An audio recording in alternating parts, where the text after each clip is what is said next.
When you look at places like, let's say downstate, like Dover, Seaford, Georgetown, Dangsburg, all those kind of places, their dynamics is the same here as Wilmington. When you look at geographic, you know. Well, as someone, you understand what I'm saying? Well, as someone once said, "Show me the money," and you have to understand how folks were making money. Tobacco gave out in Newcastle County. You know, there was no profit in growing tobacco. There was some wheat grown for flour, and flour was a cash crop too, but it wasn't as lucrative as tobacco. So there still remained, late into the 1800s, some viable tobacco plantations down south. And we're talking lots and lots and lots of money. We haven't gotten into this, and maybe, well, wait a minute, maybe we'll get into this, but I did a genealogy on a lady called Burroughs, okay?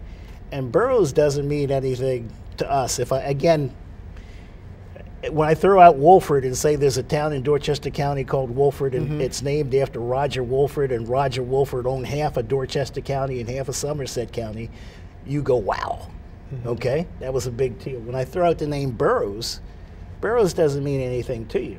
But if you go to Savannah, Georgia, the main street in Savannah is called Burroughs Street. I've been down there. It goes down to the cotton exchange, the old cotton exchange. 60% of the exports from the United States during pre-Civil War were cotton. Burroughs ran the cotton exchange. He bought cotton from the farmers, put it on the ships, and sent it to England. He was, in our terms, a millionaire. Burroughs in Savannah, Georgia, before the Civil War, owned all the cotton. Okay? And again, we are saying, wow. And so she, whoever this Burroughs is, you did the study on, got none of that money. They were the property of the Burroughs. Yeah. Let me, God, I'm jumping a little bit. What made you get into this? What made you want to start studying this? Because you're part of a genealogy group, right? I usually start off my presentations with this story, and I don't know whether I told it to you. If I told it to you, I'll. No, that's okay. I'll but you probably never told it to these folks. To a few folks. Sitting home watching a football game, as we all do. Okay, and the city of Newark issued a history of Newark, 250 years of the history of Newark. Okay, 1758 to 2008, 250 years. So I went down and bought a copy for 75 bucks, 100 bucks, whatever. It was big book, expensive book. My family wasn't in the book. Okay, and my grandmother came to Newark, Delaware in 1890 to teach school. Okay, my aunt was in the first graduating class of the University of Delaware that had blacks in it. There were 2 blacks in the class of 1951. She got a master's degree in education. 1951? 1951. The first blacks graduated with master's degrees from the University of Delaware. See, it's fun, and again, I want you to keep this story, but some folks you would think that the history of the University of Delaware with blacks started like 1975 or so. But go ahead, I'm sorry. 1951. Okay. My aunt was the first teacher in Newark to teach in Central Elementary, which at the time was the only elementary school. She was not in the book. There were no teachers in the book. In 250 years of the history of Newark, they never found one black school teacher. Okay? And so I then said, it's not them, it's me. Okay? I can't keep blaming folks because they won't give me $1 million to write my history. I can't keep blaming folks because they keep writing books and leaving me out of it. I got to say, hey, somebody's got to end this. Somebody's got to stop this. Somebody's got to do something. So I went out and researched my family. And that's how all of this got started, and obviously it's gotten a little out of control at the moment. But that's good. So you just got deeper and deeper, kept digging and digging, and you like finding stuff. It kind of like, wow, amazing. Sure. And ended up doing the whole city of Newark. I mean, the whole black community of Newark, which is, and no one even tries this stuff. I mean, most people do their own personal genealogy, but I'm talking about having done the genealogy of the 3 black communities in Newark going back to 1780. Just because you got that book and you didn't see your people. Just because they made me mad. Wow. Let me, Kat, you talked a little bit, I wasn't here, about Harriet Tubman and, Sure. you know, Thomas Garrett and all that kind of stuff. What was her role in coming through Delaware and Delaware State and all that kind of stuff? You're going to have to come to another of my presentations. Yeah, well, you're giving it on here. People, okay, people will come to it. But for right now, you're on my show, okay? I'm paying you the big bucks to talk about it tonight, okay? The problem, you just asked me how did I get involved. Okay. And wait a minute. In Delaware, the folks who control the writing of Delaware history want to write Delaware history. Mm-hmm. Thomas Garrett is a Delawarean. And so everybody wants to write about Thomas Garrett, not because he ran the Underground Railroad, but because he's a Delawarean. Frequently, you know, if we want to talk about black entrepreneurs, they say, well, let's talk about Norman Oliver. No, they talk about Sammy Congo. Or let's talk about Sammy Congo. Delaware is this big, you know. Yeah. Sammy Congo and Norman Oliver, God bless them, you know, on a scale of 1 to 10, are not even up no, no, don't put me in that conversation.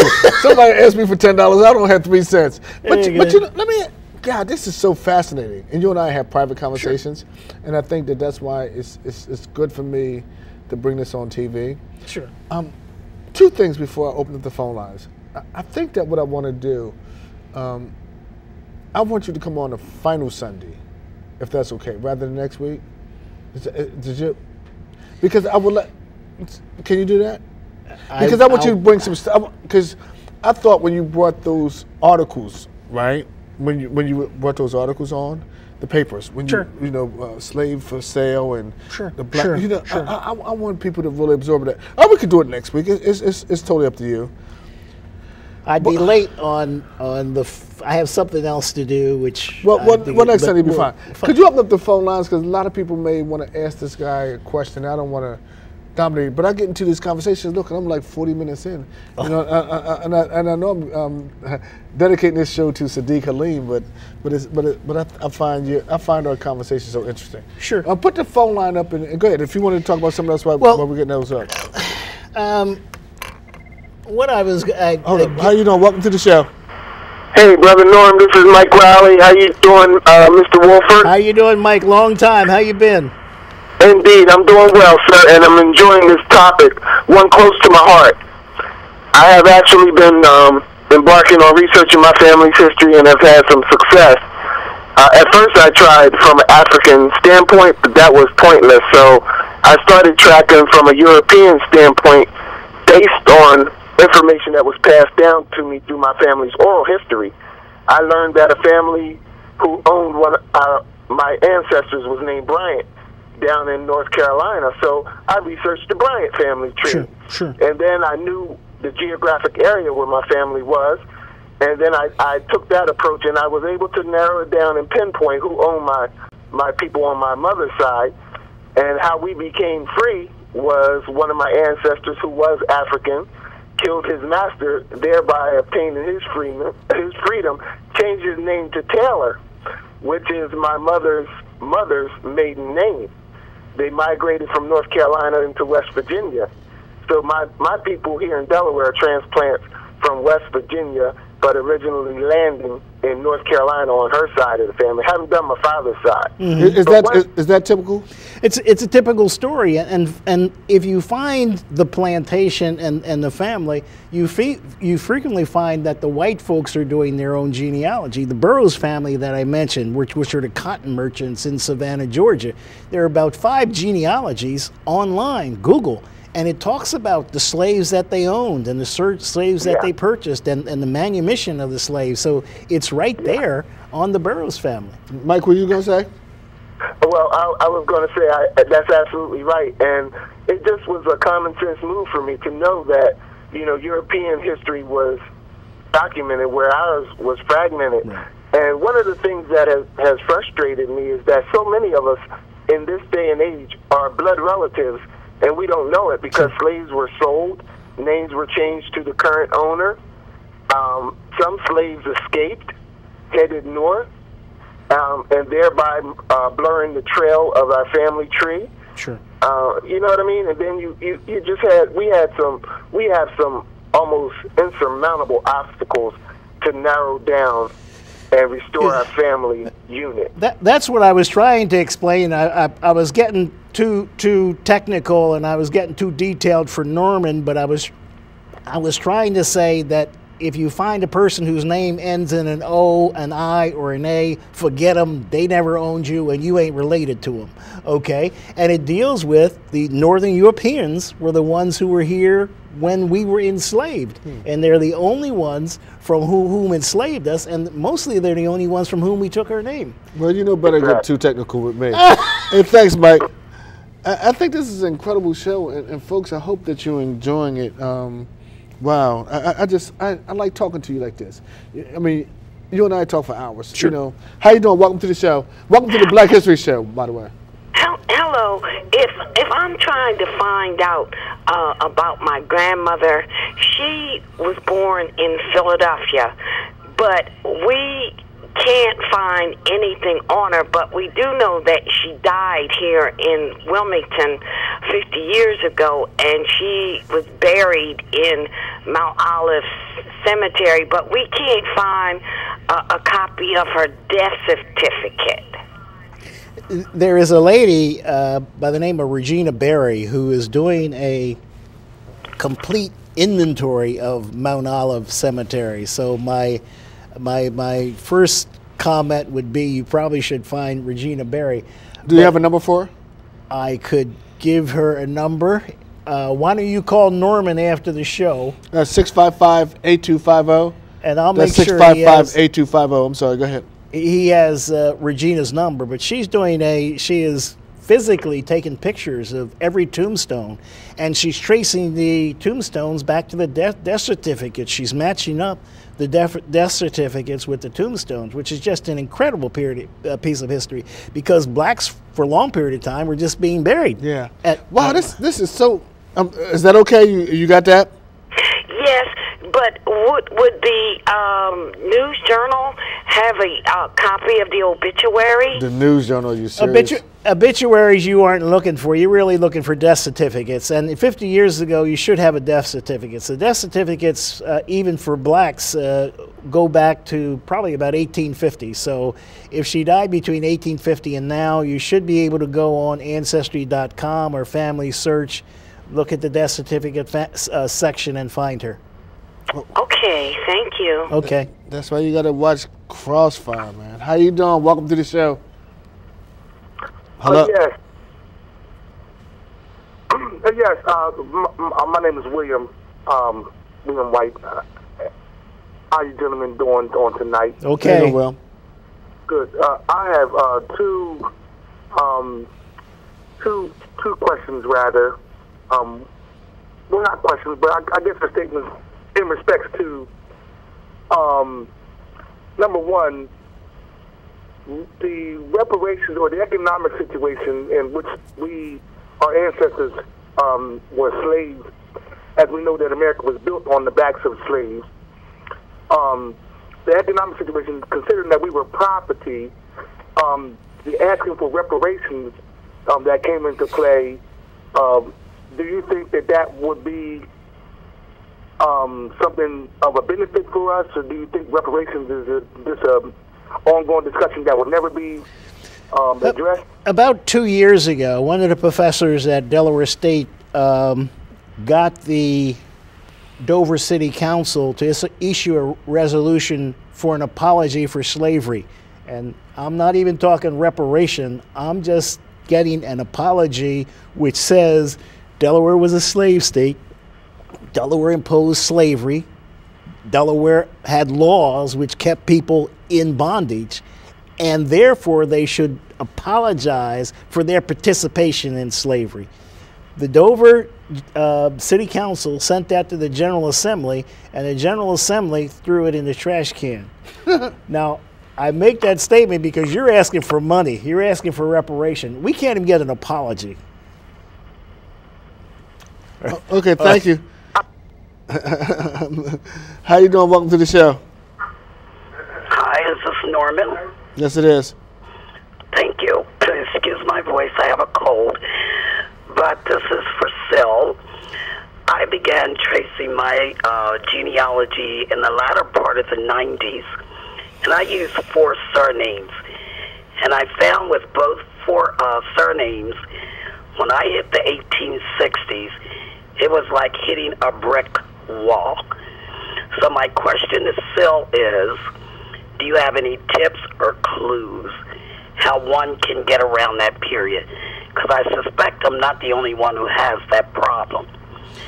And 2, how does one get a hold of Sil, being the historian that he is? And thirdly, a couple of weeks ago or last week, someone said Tom Wolford was from Newark, when in fact Tom Wolford was from Hokesset. Okay. I wanted Sil to know that, because he said he was not aware of Tom being in Newark. Very good. But I just think you're awesome, Sil. Keep doing what you're doing. Let me, and please let us know how we can get in touch with you. Let's let him answer a couple questions. Thank you for calling. the answer to the question is basically what I have done, and again, it takes 10 times as much work. Forget about doing your family history. Do the history of the whole community. This is back to Newark, Delaware. I did the genealogy of every black person in Newark. And the issue is when you hit the brick wall and you can't find your family, find your neighbor's family. Find the genealogy of the person across the street. These black folks the families didn't move very far nor very fast, and neighborhood communities didn't move very far, very fast. Yeah. So if you know who, if she's back to 1840, 1850 and loses them, then who was her neighbor? Who was the neighbor on each side? Who was across the street? How would you find that? Oh, that's why you said do the whole community. The census records. Gotcha. You have a census sheet. And so the Olivers are here, and the folks next to the Olivers are the, who's living next? No, who's in Southbridge living next to the Olivers? The Perkins. The Perkins. You take the Perkins back to the next generation. And the assumption being, or you hope the assumption being, that maybe there's some relationship which you don't know between the Olivers and the Perkins, and you figure out where the Perkinses went or where they came from. Gotcha. Then you can figure out where the Olivers went. I guess you're gonna have to come back next week. I mean, see, you talk so much, man. Then I gotta bring you back. Tell Aben see if he could get Mike on the phone. Mike Miller, if Aben can get him on the phone. How you doing? Welcome to the show. Yes, how you doing? My name is Willis Norwood. Okay, Mike, how y'all doing? Okay. Okay. I'm south, but I was raised up down south. I picked that cotton tobacco, but so it didn't come from Delaware. It comes down south. Okay. Okay. All right. Thank you. Bye. Thank you. How you doing? Hello. Hi. Is this Norman Oliver? Yes, it is. I'm enjoying your show tonight. It's very interested. And I'm calling to ask a question. My uncle, he was a black head of parole for Delaware. How do I find out where he's buried at? Well, again, as we're talking, thank you for your question. Okay, he's going to tell you. Go ahead. As we're talking, you have to know the history of where black folks could be buried. There are only 1 or 2 places where black folks could be buried. And where's that? Mount Olive and Mount Zion. You know. Yeah. And then off the Riverside. So if you're looking, okay, good. I'm sorry. If you're looking for a black person in Wilmington who was buried before the 1900s, look for him at Mount Olive. Just go take some pictures. You got it. You're an incredible guy. How you doing? Hello, how you doing? I want to change. Hello, how you doing? Okay. Excuse me, let me turn the TV down. I want to change the subject a little bit. Have you ever done any research on Harriet Tubman and Levi Kaufman, the president of the Underground Railroad? I have just run across some incredible pieces of research information which shows the expense reports of William Stills and has in there $2 given to Harriet Tubman, $1.50 given to John Brown, 50 cents for a dispatch to Coffin. And so these are the actual monies being expended for these folks who were assisting slaves. I mean, it's in there that, you know, bought shoes for a slave, had boarding for a slave. And these records, they're actually available online. And again, we keep talking about the Underground Railroad. It really wasn't the Underground Railroad. It was called the Vigilance Committee. If you get online and Google Vigilance Committee expense report, you will come up with William Still's expense report and him reimbursing John Brown, Harriet Tubman, sending dispatches to Coffin, and it shows you there was communications going on. Coffin was out in Indiana, but it shows you there was communications going on between the vigilance committees in different parts of what we call the Underground Railroad. Hey, thanks for your call, okay? Okay, one more question. Okay. One more question. I just wanted to ask about Ida B. Wells.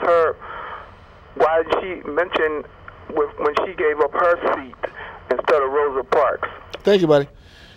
So does he have him on the phone? Okay. Did you want to? We're not taking any calls right now, please. I'm trying to get.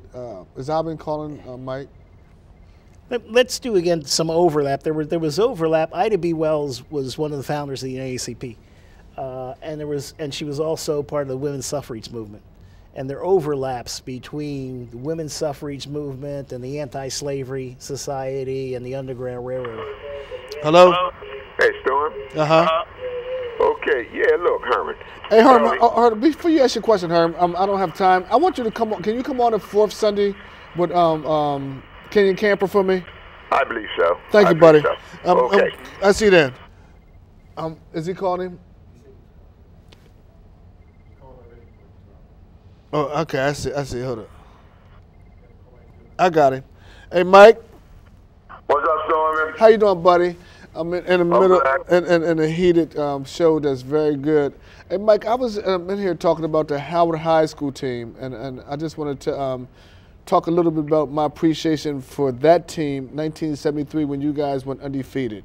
How was it? And tell us a little bit about the vibe then. Oh, well, you know, the vibe was great. I mean, the chemistry was unbelievable. The feelings that we had for each other was, you know, it was family. It was just like, you know, your family household as it was back in the day. We had love for each other. Hey, Mike, Mike, can I ask you another question? We have a Black History Month program going on here, right? We talk about teams. I end up getting bussed out to Newark High School. How would you compare those teams like Newark, Glasgow, AI teams who've been winning championships now compared to like an all-black school? I guess theoretically like Howard High School when you were there.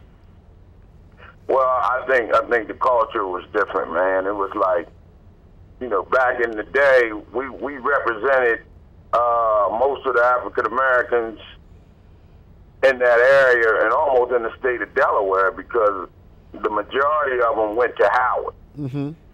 You know, like our parents and the ones before that, they had to go to Howard. So we represented, even though you had a PS and a Wilmington High and what have you, we represented the city of Wilmington. Mm-hmm. You know, and also, you know what, you had the distinct opportunity to play at Howard back then coach in a different era. What was the difference then? The difference then, Storm, and I believe the difference now is discipline. Discipline in the household. You know, of course, you know that's one of the biggest things that's going on in the world today. You know, we had parents in the household, you know, two-parent households. We had discipline. We didn't have options. You know, whatever we was told to do, we had to do it. We was taught to respect our elders. Mm-hmm. It was just a different culture, man. It was just like, it was way different than now. Mm-hmm. So then when I coached, I know I never met one father. Wow. I mean, not one father ever came to a practice. Wow. Or nothing. Wow. Wow. If there's one thing that you would like for the folks, because there's a lot of folks who watch this show and listening, because we had an incredible conversation we're going to have throughout the rest of the month, Black History Month, what would you tell them what that 73 team meant to you? Well, now that we got older, I just finished talking to Kenny Henson. You really can't put it in perspective. Like when we first did it, it was all right, but we didn't. At least I didn't understand what we really done. Not to that magnitude, not to that level. So to put it in perspective, it was great, man. It was an incredible run. It was something that was ordained by God, man. You know, we can sit there and say whatever you want to say, but when I look back on the journey and how it went and how it took place, it was destiny, man. It was destiny. It was chemistry. And that's the way it went. Well, man, I want to thank you for your call. And before you even called, I was telling some folks just what you guys meant to our community, to a person like me, my growth and development. And we just appreciate you immensely, okay? All right, buddy. I appreciate the call. Appreciate the opportunity. Thank you. God bless. So I'll see you next week, right? Next week. We'll keep going with something. We'll pick a subject. But you know what? I think that, you know, and I think that these kind of conversations, Sylvester, are really good for the total community. Sure. Black, white, Hispanic, green, rich, poor. Absolutely right. I mean, because, I mean, some stuff that you bring, that's why I like having these conversations. I like having conversations with guys like Jim Baker, Herman Holloway Jr., Kenyon Camper. You know, a lot of these guys, and I said this even at the Monday Club. I mean, I find it fascinating to know about some stuff that you just don't know. And there are folks, there are white folks. Somebody's calling a couple times. How you doing? Real, like 2 seconds. Hello? You called like 8 times and had nothing to say. There are Incredible. Delaware genealogical societies and downstate genealogical society and Sussex County genealogical societies where people are spending as much time as I researching their family or teaching genealogy, etc. So in the real world, I'm not that much of an exception, but you know, in terms of I'll see you next week. Next we'll week. keep the conversation going. Absolutely. Ladies and gentlemen, I hope you are enjoying our Black History Month series. Again, this show is dedicated to my main man, Sadiq Halim. And you know, we probably need to go into just the names. You know, I mean, saying Sadiq changed his name, all that kind of stuff is fascinating. You know, and again, to young Miss Coppage, keep up the good work, and I'm telling you, stay away from them guns. You might get shot back. God bless you, man. This is good, man. Thank you for coming. My little brother, we holding it down. This is our 5th annual coat and jacket drive. We do it for the community. We're from the community. We're giving back. We do it more than one time a year. We just want to continue to do it. This is from the heart. This is from our hearts. We know that people out there, they need jackets, they need coats, they need hats, they need scarves. And we're here to give it to them. We standing up for our community. We giving back. Christmas is the season. Give back to the community. Shout. And God bless you and your family.